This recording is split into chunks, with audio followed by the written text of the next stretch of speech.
Saudara, banjir bandang dan longsor yang terjadi di Aceh, Sumatera Utara dan Sumatera Barat turut berdampak pada aktivitas belajar mengajar. Sekolah yang belum diperbaiki membuat siswa terpaksa belajar di tenda darurat.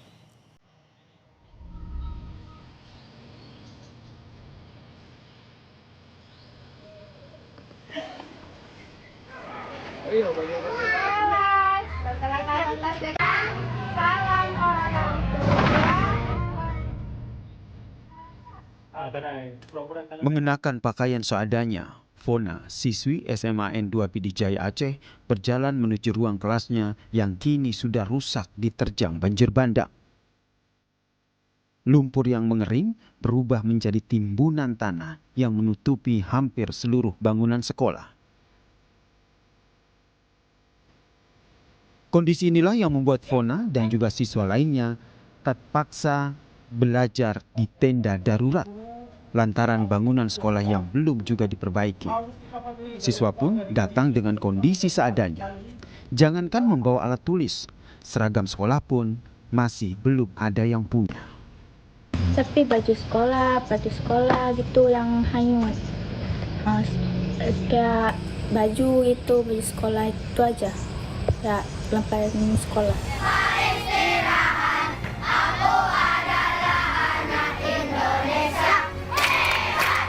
Kondisi yang sama juga terjadi pada siswa SD di sekolah yang rusak akibat banjir bandang di Kecamatan Batang Toru, Tapanuli Selatan, Sumatera Utara. Mereka terpaksa belajar di bawah tenda darurat dengan fasilitas seadanya. Siswa terlihat antusias mengikuti kegiatan belajar mengajar pasca banjir. Orang tua murid pun berharap sekolah dapat segera diperbaiki agar anak mereka bisa belajar kembali di sekolah dengan nyaman. Gimana, Bu? Jadi rasanya nengok anak sekolah itu nggak ada sekolahnya, Pak. Kenapa? Karena lihat di tenda ini ya? Iya. Seperti apalah, Bu, harapan Ibu setelah melihat anak-anak? Harapannya ya semoga cepat kembali sekolah, orang itu sekolah, Pak. Tidak semua siswa korban bencana bersekolah di tenda darurat. Beberapa sekolah di Aceh Tamiang misalnya yang sudah bisa digunakan untuk kegiatan belajar mengajar pasca dibersihkan dari tumpukan lumpur. Saat meninjau kegiatan hari pertama sekolah di SMAN 4 Kejuruan Muda Aceh Tamiang, Menteri Pendidikan Dasar dan Menengah Abdul Mukbi mengatakan, meskipun hanya 3 kelas yang baru bisa digunakan, anak-anak tetap semangat menyambut hari pertama sekolah. Alhamdulillah tadi berlangsung dengan khidmat, diikuti oleh anak-anak dari SMA Negeri 4 dan juga beberapa murid dari SMP yang SMP Negeri 2. Program ini kami selenggarakan sebagai bagian dari komitmen kementerian untuk memastikan anak-anak dapat kembali belajar setelah mengalami musibah khususnya yang ada di Aceh. Di Provinsi Aceh terdapat 2.756 sekolah maupun satuan pendidikan yang terdampak banjir dan longsor. Saat ini sudah ada 2.468 sekolah yang sudah kembali berfungsi. Perbaikan sekolah dan fasilitasnya tentu dinanti oleh para siswa agar mereka bisa kembali belajar dengan nyaman. Tim Liputan, Kompas TV. Lalu seperti apa kondisi belajar mengajar pada hari pertama masuk sekolah di Pidijaya Aceh? Saya ajak Anda saudara untuk berbincang dengan Kepala Sekolah SMAN 2 Pidijaya Aceh, Pak Diah Dasmara. Selamat petang, Pak Diah. Selamat petang, Bapak. Pak Diah, ini di belakang Anda ini adalah SMAN 2 Pidijaya ya. Kalau dilihat ini hampir setengah bangunannya ini masih tertimbun lumpur yang akhirnya sekarang sudah mengeras. Kondisinya seperti apa di sana? Bisa diceritakan? Oke, terima kasih Pak. Kondisi kami di sini sesudah ditempa banjir bandang. Air ada sekitar 6 meter, tapi lumpurnya itu sekitar 4 meter. Jadi bisa kita lihat itu di dinding sekolah. Jadi semua peralatan yang kami pakai untuk sekolah itu tidak bisa dipakai lagi, sudah tertimbun lumpur semua. Kursi pun satu pun tidak bisa dipakai. Jadi kami mohon pada apa yang bisa membantu kami. Jadi anak-anak tadi antusias sekali dalam pembelajaran. Mereka kepinginnya ada baju, ada tas, karena mereka rumahnya di bawah air juga. Jadi ada yang tertimbun, jadi dengan pakaian seadanya. Ini Pak. Iya Pak, kondisi yang kami juga turut prihatin begitu ya Pak Diah, dengan kondisi yang dialami Bapak dan juga siswa yang di sana sehingga harus belajar di tenda begitu. Pada saat kejadian dan proses sebelum belajar mengajar ini, sudah koordinasi belum dengan pemerintah setempat untuk meminta tolong agar sekolah ini bisa segera dibersihkan sehingga bisa digunakan untuk kegiatan belajar mengajar? Baik, terima kasih Pak. Sudah kami konsultasikan untuk dibersihkan. Ya, namun kalau untuk kita bersihkan itu tidak bisa Pak. Karena apa? Lumpurnya sampai 5 meter dan 4 meter. Jadi kita sudah bisa duduk di atap di ruang kelasnya. Ini yang tinggal cuma udah kami kasih naik yang revitalisasi kemarin.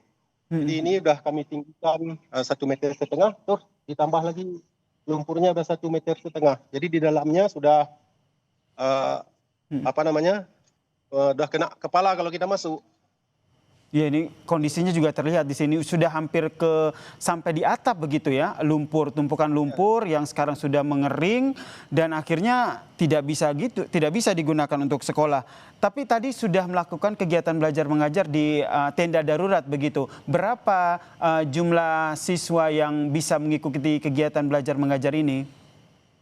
Untuk hari pertama ini ada 120 siswa dari jumlahnya 271.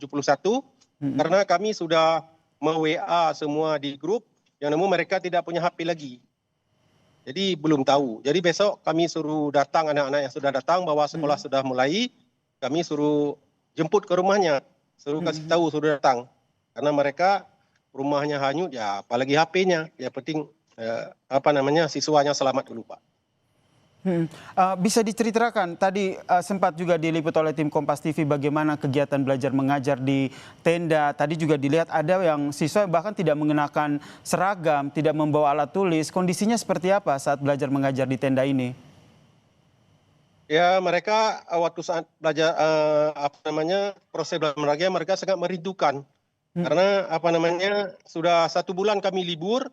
Jadi pas sama-sama ketemu ingin belajar mereka antusias sekali Pak. Jadi ya buku, baju, sepatu memang mereka datang dengan sandal. Kami tidak memberatkan. Yang penting siswa-siswi datang dulu untuk sekolah. Mungkin kami usahakan nanti di tempat lain untuk bisa mendapat buku-buku tulis peralatan sekolah untuk mereka. Berarti kegiatan belajar mengajar ini masih disatukan begitu ya untuk kelas 11, 12, 13 ya? Ya. Karena apa? Karena tadi yang datang cuma sekitar 4 kelas lah. Kami hitung seperti itu. Jadi muat dalam satu tenda ini. Padahal tidak muat.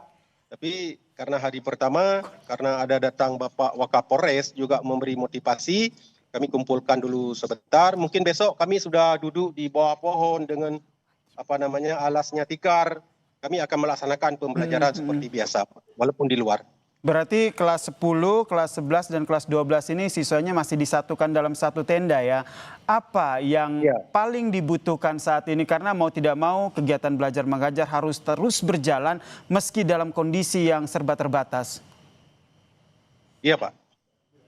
Jadi yang sangat kami butuhkan pertama buku, yang kedua tenda darurat lah 10 lagi ataupun untuk kantor 1 kayak gitu 11 lagi lah seperti itu. Jadi juga peralatan kayak papan tulis. Jadi untuk pembelajaran itu sangat kami butuhkan sekarang Pak. Tapi itu semua sudah dikoordinasikan ya dengan pemerintah setempat untuk datang bantuan ya, dan harapannya dengan disampaikan di Kompas TV ada bantuan yang datang untuk anak-anak di sana.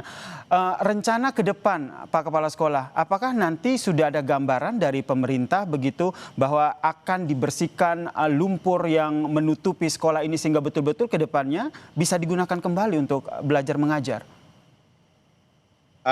Yang sudah kami tahu dibuat kelas sementara itu sudah kami isi kemarin formnya.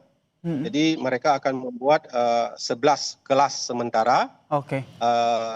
di belakang itu Pak. Yang lain saya belum tahu apakah dibersihkan apapun dibuat, ini belum ada informasi untuk saya Pak.